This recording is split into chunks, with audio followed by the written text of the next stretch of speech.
بسم اللہ الرحمن الرحیم۔ السلام علیکم، میری آپ سبھی سے التجا ہے کہ ایک مرتبہ درود ابراہیمی پڑھ لیجیے گا۔ بسم اللہ الرحمن الرحیم۔ اللہم صلی علی محمد وعلی آل محمد کما صلیت علی ابراہیم وعلی آل ابراہیم انک حمید مجید۔ اللہم بارک علی محمد وعلی آل محمد کما بارکت علی ابراہیم وعلی آل ابراہیم انک حمید مجید۔ بسم اللہ الرحمن الرحیم۔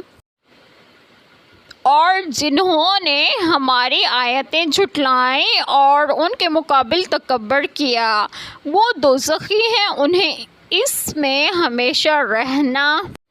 بسم اللہ الرحمن الرحیم۔ آج جو بات میں آپ لوگوں سے ڈسکس کروں گی وہ یہ ہے کہ آیت کریمہ میں ہے کہ اور جنہوں نے ہماری آیتیں جھٹلائیں اور ان کے مقابل تکبر کیا وہ دوزخی ہیں، انہیں اس میں ہمیشہ رہنا ہے۔ اللہ تعالیٰ نے ابتداء آفرینش سے بنی آدم کو خبر دی ہے کہ وہ اپنے انبیاء اور رسول ان کے پاس بھیجے گا جو اس کی آیتیں انہیں سنایا کریں گے۔ تو جو کوئی تقوی اور اصلاح کی راہ اختیار کرے گا قیامت کے دن اسے کوئی خوف و غم لاحق نہیں ہوگا، اور جو کوئی اس کی آیتوں کو جھٹلائے گا اور کبر و عناد سے کام لے گا اس کا ٹھکانہ جہنم ہوگا۔ جیسا کہ ارشاد فرمائے ترجمہ، اور ہم رسولوں کو نہیں بھیجتے مگر خوشخبری دینے والے اور ڈرانے والے، پھر جو شخص ایمان لے آئے اور اصلاح کرے تو ان پر کوئی خوف نہیں اور نہ وہ غمگین ہوں گے۔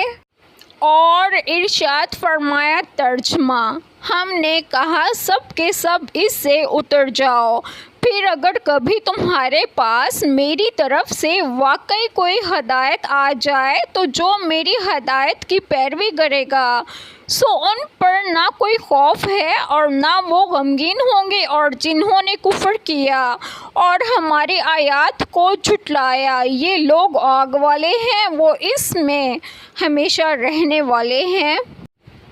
حضرت ابو ہریرہ رضی اللہ عنہ بیان کرتے ہیں کہ رسول اللہ صلی اللہ علیہ وسلم نے فرمایا، میری مثال اس شخص کی سی ہے جس نے آگ جلائی، جب اس کے گرد روشنی ہوئی تو اس میں کیڑے اور یہ جانور جو آگ میں ہیں گرنے لگے، اور وہ شخص ان کو روکنے لگا لیکن وہ نہ رکے اور اس میں گرنے لگے۔ یہ مثال ہے میری اور تمہاری، میں تمہیں تمہاری کمر سے پکڑ کر جہنم سے روکنے والا ہوں اور کہتا ہوں کہ جہنم کے پاس سے چلے آؤ، جہنم کے پاس سے چلے آؤ، لیکن تم نہیں مانتے اور اسی میں گھستے چلے جاتے ہو۔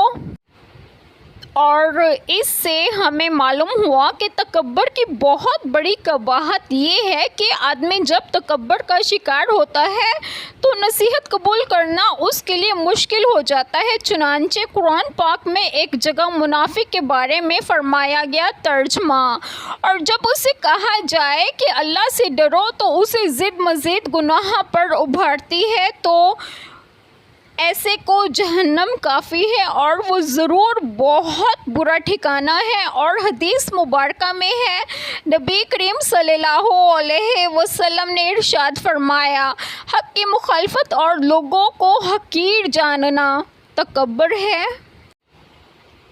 ایک چھوٹی سی دعا جو میں ضرور کروں گی کہ اللہ تعالی ہم سب کے تمام گناہوں کو معاف فرمائے اور ہمیں صراط مستقیم کی راہ پر گامزن کرے، اور آپ سب کی تمام جائز دعائیں قبول فرمائے، اور جو لوگ بے اولاد ہیں انہیں ایک اور صالحین اولاد عطا فرمائے، اور جو لوگ بیمار ہیں انہیں بھی صحت و تندرستگی عطا فرمائے، اور آپ سب کو آپ کے گھروں میں خوش و خرم رکھیں اور صحت و تندرستگی بھی دیں۔ آمین۔ جزاک اللہ خیر۔